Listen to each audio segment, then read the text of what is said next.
2, 1, c'est parti.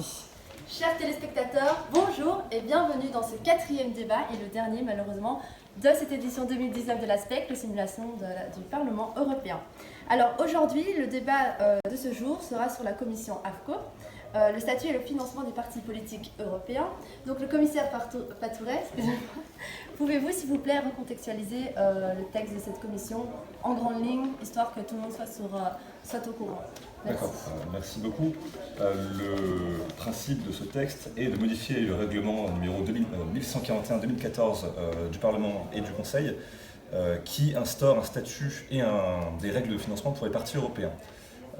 Donc on a toutes ces règles, ce cadre juridique qui est important en 2014 et la Commission a estimé nécessaire en termes de statut, en faisant de ces partis des partis plus transnationaux tout en respectant leurs particularismes locaux, et ensuite de modifier leur financement en augmentant leurs critères de transparence et en modifiant les critères d'attribution de financement public pour que les plus petits partis puissent avoir leur part du gâteau. Ceci étant dit, on a eu des débats qui ont été tout à fait intéressants en commission AFCO. J'estime que l'esprit de la commission a été respecté aussi bien par les différents groupes que par le rapporteur, et je pense qu'on s'achemine vers un texte qui reprend tous les esprits des différents intervenants. Très bien, merci commissaire. Maintenant, à présent, je vais demander à chaque intervenant de bien vouloir se présenter, de dire dans quel groupe, de quel groupe il appartient. On va commencer par ici. Benoît Jutras, rapporteur fictif pour le Parti populaire européen. Bonjour, Gaël Defar, rapporteur fictif pour le RE. Bonjour, Alexandre Levesque, rapporteuse fictive pour le groupe unitaire européen. Donc, commissaire, ensuite. Bonjour, rapporteur du texte, siégeant en groupe PP. Bonjour, rapporteur fictive de Vert. Bonjour, rapporteur fictive Carla Sofia Alves Nado chez Identité et Démocratie. Bonjour, rapportrice fictive Juliette Guérin chez les SED, Socialistes et Démocrates. Bonjour, Charles Arsignon, rapporteur fictif pour les conservateurs et réformistes européens. Alors, on va pouvoir maintenant procéder au débat en tant que tel. Alors, ma première question est pour le groupe ID. Alors, vous avez réussi à avoir un accord avec votre opposé politique, la GUE, par rapport aux grands groupes tels que le PPE et le SD sur leur comportement. Alors, pouvez-vous nous dire de quoi il s'agit et quelle est votre position là-dessus? Oui, certainement. En fait, chez Identité et Démocratie, nous défendons la diversité des intérêts nationaux. Puis en fait, nous, on a vraiment voulu se concentrer par rapport à cet aspect-là, de réintégrer l'importance des partis nationaux, dans le fond, dans les partis politiques européens. Je regarde un petit peu, désolée. Donc, on a essayé de défendre, c'est ça, les nations souveraines de l'ingérence de cette bureaucratie de l'Union européenne dans nos instances politiques. Cette commission a tenté au début de bafouer la diversité nationale et la diversité de ces instances politiques. Pardon? D'accord. N'hésitez pas à réagir, hein. D'ailleurs, chaque intervenant est libre d'intervenir quand il le souhaite. Donc, c'est cela, donc Identité et Démocratie, tout le long de cette commission, nous défendons vraiment cette diversité des intérêts nationaux. Donc, nous sommes tournés vers la GUE parce que c'est vraiment la GUE qui respectait cette diversité et qui était capable d'avoir un discours qui était cohérent par rapport aux partis politiques nationaux. Donc, nous allons continuer à nous allier avec la GUE s'ils continuent à avoir un discours qui s'allie totalement, dans le fond, avec nos pensées. Eh bien, les Verts, ils ont été oubliés là-dedans, alors que nous défendons tout à fait aussi la diversité. Oui, mais il faut parler quand même. Tout le monde, je pense, défend la diversité ici. Oui, donc je pense que ça pourrait être un consensus global. Donc, désolé d'être encore marginalisé. Il ne faut pas d'extrême ni dans un sens ni dans l'autre, que ce soit vers les partis nationaux ou vers l'Europe. Même si l'Europe doit quand même être un peu prioritaire. Étant député européen, bien évidemment. Est-ce qu'on peut tous écouter ça? Je veux bien. Alors, comme d'habitude, je vais faire consensus. Ce qui est assez drôle avec vous, monsieur Defin, c'est qu'au début, vous étiez l'ultra-fédéraliste de la bande. Merci. Et que maintenant, aujourd'hui, vous octroyez des compromis. Je fais des compromis. S'il vous plaît. D'ailleurs, si vous étiez tant que ça pour l'Europe, vous n'auriez pas un badge national à la prochaine Un badge national. La République en marche, que je sache, n'est pas un parti politique européen. Merci. D'ailleurs, je ne suis pas contre les partis nationaux, mais pas au sein de l'Union européenne. Mais non, il y a un rôle Mais non, mais faut que tu regardes. Il y a un rôle à jouer, mais qui ne doit pas être officialisé. De toute façon, nous avons fait des compromis. Des compromis ont été faits par le RE sur ce point. Pour une meilleure transparence. Bien évidemment, enfin, officialisé. nous avons tous fait des compromis sur nos points. Étant le père de la transparence, vous devez être d'accord avec ce qui a été dit. Si je peux juste reprendre le côté d'alliance pour expliquer notre point de vue de pourquoi nous avons fait cette alliance des extrêmes. Nous, la gauche unitaire européenne, est un groupe confédéral. On doit garder la diversité. La diversité, unie dans la diversité, c'est la devise de l'Union. Merci, merci. Unis, unis, quand même, constitué avant diversité. C'est ça qu'on veut atteindre, justement. On veut s'assurer qu'on... Oui, mais ça paraissait pas pendant la commission, c'est ça que vous vouliez. Qu'est-ce que vous nous reprochez? Le texte aujourd'hui, il est comment? Qu'est-ce que vous nous reprochez? Il est énormément vers la nation, je suis désolée. Très bien, le texte merci. On va passer désormais à la deuxième question. Alors, elle s'adresse au PPE. Êtes-vous arrivé à un consensus par rapport à la question de la transparence sur le financement des groupes politiques dont le SD notamment tient à cœur de défendre? Si je peux mentionner par rapport à ça, au début, c'était très loué en termes de négociation par le dictat de transparence qui était émis par mon partenaire de la RE, comme quoi qu'ils m'ont soumis un ultimatum pour qu'on puisse avoir de la transparence absolue sur toutes les dons. Au PPE, on respecte le fait qu'on veut encourager l'engagement citoyen et nous considérons que les petits dons, qui seraient de 1 € jusqu'à 10 €, puissent être exempts de ça. Ce n'est pas à la connaissance du public qui se doit d'avoir pour les petits dons. Le vote est anonyme. Le vote est secret, il y a une raison pour ça. On veut que les personnes soient capables de pouvoir entreprendre les choix qu'ils veulent, qui reflètent vraiment leurs opinions politiques, tout en conservant la possibilité de le faire dans leur vie privée. Cela étant dit, le PPE s'engage quand même dans la transparence et c'est pour ça que nous sommes allés de l'avant pour entreprendre des négociations avec tous les groupes politiques sur le sens de la transparence. Et c'est pour ça que le texte tel qu'il a été modifié jusqu'à maintenant et pas éventuellement adopté, irait dans le sens dans lequel que tous les dons qui seraient au-dessus de 1 000 € seront dévoilés sur une liste publique et que tous les dons qui sont en dessous, ça reste une option. Donc, par défaut, ça reste anonyme pour justement permettre aux personnes de pouvoir s'engager dans l'Europe d'une façon différente que ça peut voter pendant 5 ans.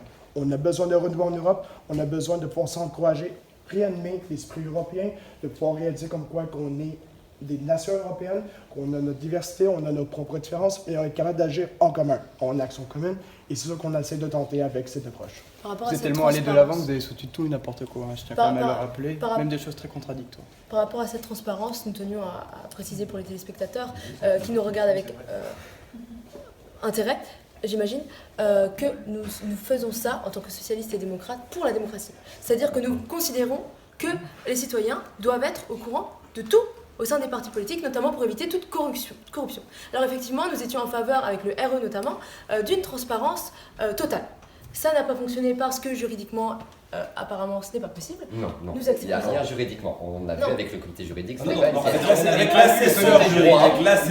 question de droit, c'est vraiment une question politique. Tout à fait relative. S'il vous plaît, nous avons mis la charrue avant les bœufs. Nous avons trouvé un consensus dont nous avions parlé avec monsieur le rapporteur. Pour laisser la possibilité aux citoyens en dessous de 1 000 €, donc les donateurs qui donnent des dons en dessous de 1 000 € de pouvoir choisir eux-mêmes. Comme ça, tout le monde était d'accord et je pense que tout le monde est d'accord autour de cette table. Donc j'aimerais nous applaudir. Le RE aimerait rappeler une petite chose. Nous sommes libéraux, bien évidemment, de notre ligne de patrie est libérale. Votre nom de groupe politique, donc ne résumez plus tant que ça. Nous le sommes fondamentalement, et bien évidemment, ça ne va pas à l'encontre de la transparence. Et dans certains pays, le seuil de transparence est très bas, voire inexistant, et ça n'empêche pas qu'il y ait des dons. On veut vraiment que ce soit d'accord avec ça, mais tout à fait, nous allons faire des compromis. Oui, les pays en question, c'est 5 pays sur 28. Juste pour préciser. Mais nous sommes une union et nous respectons tout le monde. C'est déjà ça. 5 pays, c'est quand même ça où il n'y a pas moins de dons qu'ailleurs. Je tiens à le préciser. Parce que certes, il y a 5 pays qui ne proposent pas de seuil de déclaration, et dans les 23 autres, il y a des seuils, et ils sont plutôt élevés. C'est pour ça que le compromis du rapporteur fixe à 1 000 € le palier de déclaration obligatoire, nous semble être une très bonne chose. Nous avons accepté le compromis. Nous avons accepté le compromis. Voilà, c'est juste. Je pense qu'on peut changer. Oui, très bien. Maintenant, donc, nous y êtes avec ici le rapporteur fictif de la RE. La troisième question s'adresse donc à vous, monsieur. Vous qui êtes centriste, c'est-à-dire ni de gauche ni de droite, où situez-vous par rapport aux autres groupes politiques sur la question de la parité homme-femme au Parlement européen, sachant que la GUE souhaite une parité forcée, tandis que l'idée, donc je prends les extrêmes, estime cette mesure irrationnelle. C'est pour ça que j'ai précisé que c'était les extrêmes. Donc, alors, monsieur, s'il vous plaît. C'est une question sociétale très complexe. Alors bien évidemment, nous sommes ni à gauche ni à droite. Je ne pense pas que la parité se situe à gauche ou à droite. Enfin, il n'y a pas vraiment, ce n'est pas mis dans une case. C'est une question sociétale comme d'autres qui est très complexe, très compliquée. Alors, ORE, bien évidemment, nous ne sommes pas contre la parité, c'est pas quelque chose que nous refusons. Au contraire, hein, le compromis a fait en sorte qu'on soit d'accord avec ça et qu'il soit inscrit. Parlez pour vous, j'ai pas été d'accord. Parce que nous sommes en démocratie de toute façon. Vous avez parlé du compromis.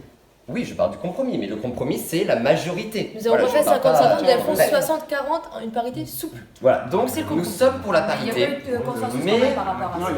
Alors, nous sommes pour la parité, mais d'un point de vue sociétal, et là, je ne peux pas vraiment parler pour mon groupe, je parle plutôt personnellement. Je suis d'un certain courant comme quoi la discrimination positive a certes changé beaucoup de choses, et le rapporteur nous l'a dit en commission. Il y a eu d'énormes changements faits grâce à ça. C'est pas pour ça que je suis pour. La discrimination positive, même si c'est positif, ça reste de la discrimination. Et nous sommes très égalitaires, équitabilistes. Bien entendu, je pense qu'avec la GUE, comme nous sommes de gauche de toute façon, nous sommes d'accord avec le fait que toute forme de discrimination, et même si elle est positive, est positive. Même si... mais pensez comme ça. Non. Ce que nous voulons dire, c'est qu'il y a quelque chose de discrimination. Est-ce que vous avez cette S'il vous plaît, écoutez. Même la discrimination positive est, comme c'est une discrimination, quelque chose de négatif. D'accord. C'est la change de discours comme toute cette commission. Non. Mais ce que je voulais dire, c'est que... Ne vous inquiétez pas, on est toujours là pour vous expliquer les points que nous croyons, et c'est quelque chose qui est prouvé par des statistiques, un plafond de verre existe. Et si, c'est pas grave, on est là pour rire. Si les États, notamment l'Union européenne, ne montrent pas le droit chemin, ce plafond de verre ne se cassera jamais. C'est pour ça que nous voulons une parité. Alors elle est souple, bien sûr, parce que nous, justement, prenons en compte le fait que c'est quand même une discrimination. Et c'est pour ça que nous nous sommes mis d'accord pour une parité souple. Puis aussi le fait qu'il y avait les sages paroles de notre rapporteur qui disaient justement, oui, il faut bien que je le rappelle, que la lutte féministe a vraiment pris du retard, puis que oui, c'est pas nécessairement il y a plusieurs moyens pour atteindre la parité, mais c'en est un, puis on fait enfin un appui, on fait enfin un mouvement vers la bonne direction. Internationalement, l'agence d'État justifie les moyens, Machiavel, on peut dire tout et n'importe quoi. S'il vous plaît, je demande votre attention. Nous allons maintenant passer à la dernière question de ce débat, qui est pour ici Creux. Deux de vos amendements sont passés. Comment interprétez-vous ce phénomène, s'il vous plaît? Techniquement, il y en a 3, mais c'est un peu plus complexe en réalité, puisque la réalité est le toujours débat plus compliqué que non, monsieur le rapporteur, on l'a bien vu, regardez là ce petit débat déjà inaudible à mon avis pour les téléspectateurs, mais surtout pendant que tout le monde se crispait sur cette question de la transparence, à la Creux nous avions l'envie de faciliter le mode de financement privé, notamment les dons, et nous avons travaillé avec mon collègue Johannes toute l'après-midi de mardi pour aller voir les différents groupes politiques et leur proposer une augmentation justement de ces dons privés. Et c'est cette initiative qui a permis notamment de trouver un compromis assez facilement, on peut le dire, le jour suivant. Vous allez changer un chiffre, on va se calmer quand même. C'est un compromis quand même pour 4 parties. Non, mais je suis d'accord qu'on a changé les chiffres, on a permis aussi de dissocier personne morale et personne physique, mais on a quand même initié la chose et ça a été plus facile pour vous d'avoir le soutien de tous les partis pour avoir une construction plus simple. Je n'ai aucun problème à vous donner quelques lauriers, mais c'est vrai que l'amendement était quand même présent dans mon rapport. Il était présent dans le nôtre aussi, oui. Enfin dans nos amendements. Et dans votre rapport, c'est bien. Par contre, en revanche, sur les 50% de financement possible par les dons privés dans le budget général des partis, là c'était dans votre rapport. Là, c'était votre rapport. Très bien, chers intervenants, merci à tous de votre participation à ce dernier débat de la semaine. Merci aussi à vous, chers téléspectateurs, et merci à la prochaine. Au revoir. Vive l'Union européenne. Vive les citoyens. Vive l'université. Vive la Commission européenne.